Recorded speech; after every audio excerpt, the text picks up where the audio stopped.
morning. Hi po, good morning. Isang vanilla iced coffee na medium. Ano pa po? Yun lang.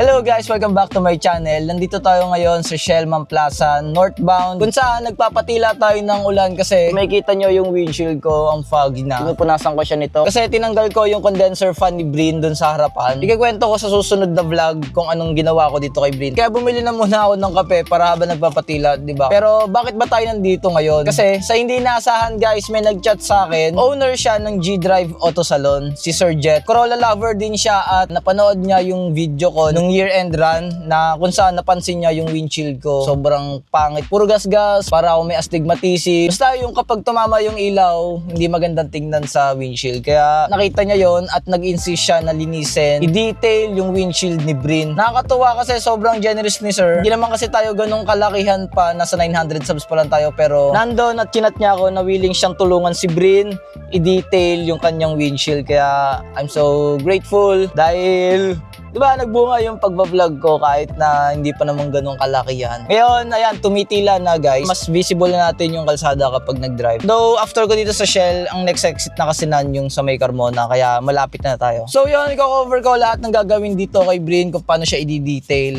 Tingnan pa natin kung ano pa mga susunod na mangyari. Let's go!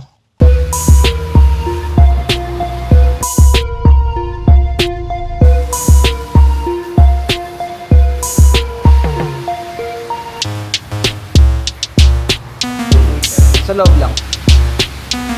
Ayun guys, nandito na ako ngayon sa G-Drive Auto Salon. Kita nyo na nakasalang na ngayon si Brin para ayusin, i-detail yung windshield niya. Hinihintay ko lang si Sir Jet kasi nilabas niya yung Corolla niya rin. Tapos ito pa, hindi ko alam kung project niya to. Project niya ba to, kuya? Ayun, meron pa pala siyang isang project dito na 101 or big body.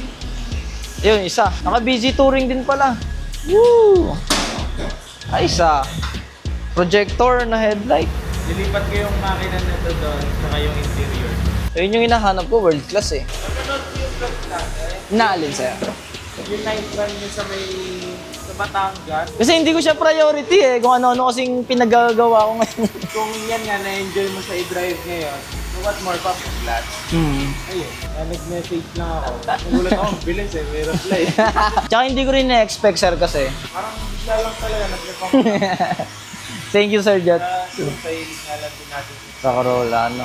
Sabi Big ko, body. parang mas ma-enjoy ko pag maliwanag na. Pag Mm. maganda na yung salam. Yung tint. Nagulat ako, sabi mo may interview sa dulo.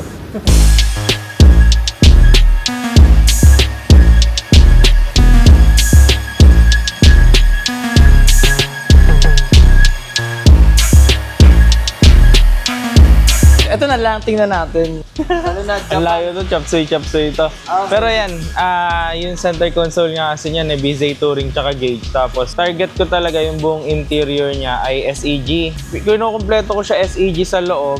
Tapos yung labas, BZ Touring. Pangit kasi yung SEG na ano eh, na muka. PH lang din. PHDM. Sabi ko parang ang plain naman, kaya yung labas, BZ Touring. Parang napansin ko sir, iba yung head unit mo. Android na. Paano yung panel nan? May nabibili na sa Shopee. Nice. Oh. Shopee Racing. Ooh, Kasama yun yung sa ilalim sa Buti aircon. sinabi mo. Bubudol tayo ng tropa. Oh, ITV. Mang Orly. Hindi, Shopee Ay, ba? din yan. Ang linis eh oh. Dapat August sisimulan ko to i-repaint. Aba, naka-brown glass ka na. Dapat. Ito yung parang tanso na to, daanan ng kable. Alam ko yan lang yung nililinisan dyan. Diyan nagkakaroon ng bara. Oo. Kasi yung sa akin, ayaw din bumukas. Tapos nung tinanggal ko yung motor, okay naman. Tapos para siyang may putik sa loob, yung ito. So yun lang siguro. Sige, thank you sir. Bigyan mo ng idea. Try mo destroy it yourself. Pati kasi dun sa Corona ko, ganun eh. Oo. Maganet. Try mo lang. Tapos, silicone spray sa goma, sa railings. Ito sir, bagong repaint? Hindi, nabili nakuha mo ko to. ng ganito? Ganyan na. Shell lang? Shell lang. Sama brown glass. Tapos, gusto ko lang siya i-repaint kasi wala na laman eh. Oh, pagkakataon na eh, no? Oo. Kung sakali, as is, pwede siyang gamitin na. Ito na. Ganitong kulay din. Ganyan kulay din. DIY din, paggawa niyan, plano ko, ewan ko kung matutuloy. May shop naman kayo, sir. Detailing lang. Di ba doon na rin papunta yung shop nyo? Hindi. Hindi naman. Wala. Bodyworks, baka Wala. Kasi ang ano doon, gusto ko kasi yung ginagawa sa shop, alam ko talaga. If example, sa body repair kasi, mga refinishing, ang pinaka-issue nila dyan, yung biglang nag-absent yung tao. Kaya iniisip ko, paano pag nangyari yun sa akin, hindi ko naman kayang gawin yung trabaho. Kaya ayoko. Nag-start kami November 2017. Ngayon, madalas puro ganyan. Glass polish yung ginagawa namin. Sabi ko nga, para kami naging talaga, glass specialist. Kasi dati puro kami, exterior, ganyan, ceramic coating, interior detail. Tapos, ewan ko, biglang puro ganyan na lang Magkano ang rate nan, sir, pag sarap? Sa sedan, nagre-range ng 3,000. Tapos pag worst talaga, yung kailangan ng glass sanding, nagpapa-add kami ng 1,500. Pero ngayon kasi binibigay ko lang yung sedan ng 2,500. Tapos sa mga SUV, 3K. Yung Honda Civic pala na FD, yung mga ganon, laki ng windshield. Na siya gawin, nakakapagod. Ayun, so kinukuha ko siya kasama ng SUV. Pag halimbawa naman, Acid. watermarks, 3,000 tong sedan, lahat na yon. Except pag may sunroof, dagdag siya ng konti. Tapos kasama na rin din yung repellent coating.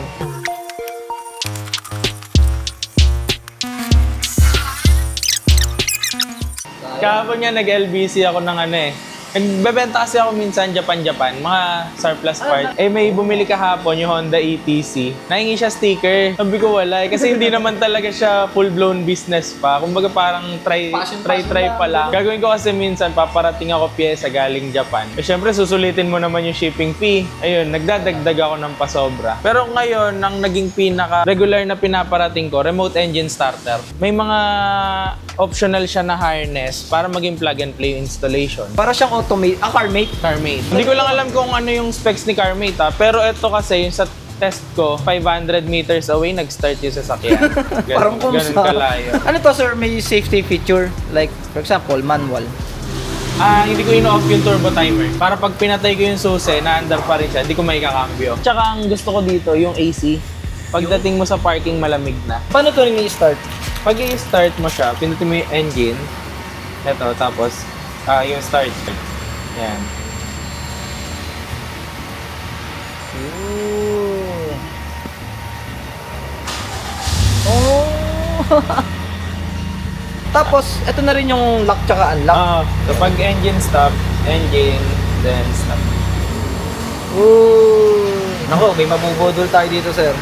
Meron ako doon, PHDM, tambak. Gusto mo uwi na. Aba, sa inyo yan sayang yan. Binebenta ko 500 ayaw pa kunin. Wala.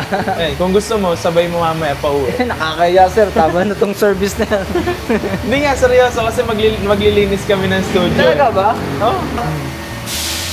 Dati Honda lang tumataas, ngayon pati Toyota na, di ba? Mga Corolla. Wala naman na halos gas-gas yung salamin mo pala, no? O madami din. Baka oil ano lang. Meron, kuya? Madami din. Yun, good Pero thing. malinaw agad Usually yan, isang pad lang naman kami, isang pad tsaka yung chemical. Inuulit lang namin, minsan 4 hanggang 6 na ulit. Depende sa severity ng gas-gas. Meron minsan, pagka mga light lang talaga na scratches, 2 ulit Tapos na. Makikita mo yun after, may mga puti-puti. Pero pagka nagtagal, nawawala rin naman.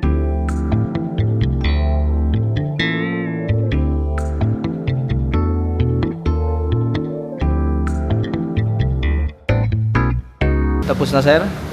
Pinapalamig tapos lilinisin na po. Kasi mainit yung pad. Kasi babasahin po namin, may tendency po na Mag-crack. Anong ginagawa niyo na, kuya? Linis lang Linis yan. lang. Tapos mamaya, after nyan, repellent naman.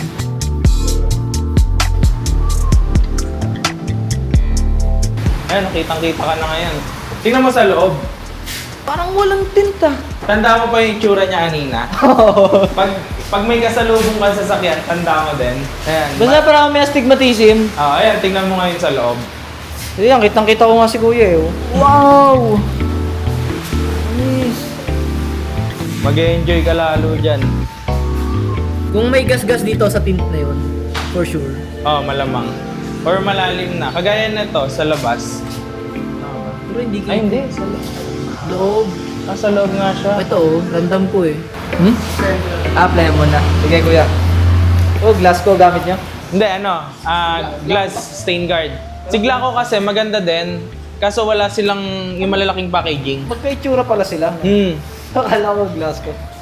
Wala siyang malalaking packaging. Walang pang business. Oo, Pang sarili lang yun eh. ito, nabibili namin, parang 500 ml ba yun?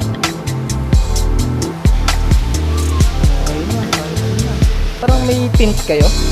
May tint din. Clear tint meron? Meron, clear green, tsaka blue. Pagka sa sedan, usually 6.5.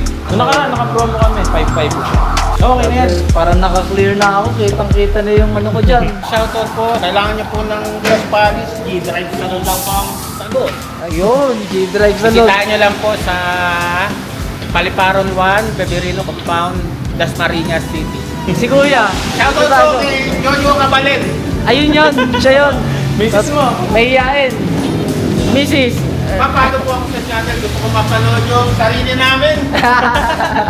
Ang kulit ni Kuya. No?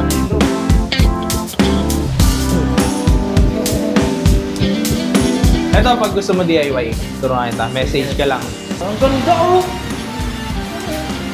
Mamaya, paglabas, ma-enjoy mo yan. Lalo pag lumakas ulan.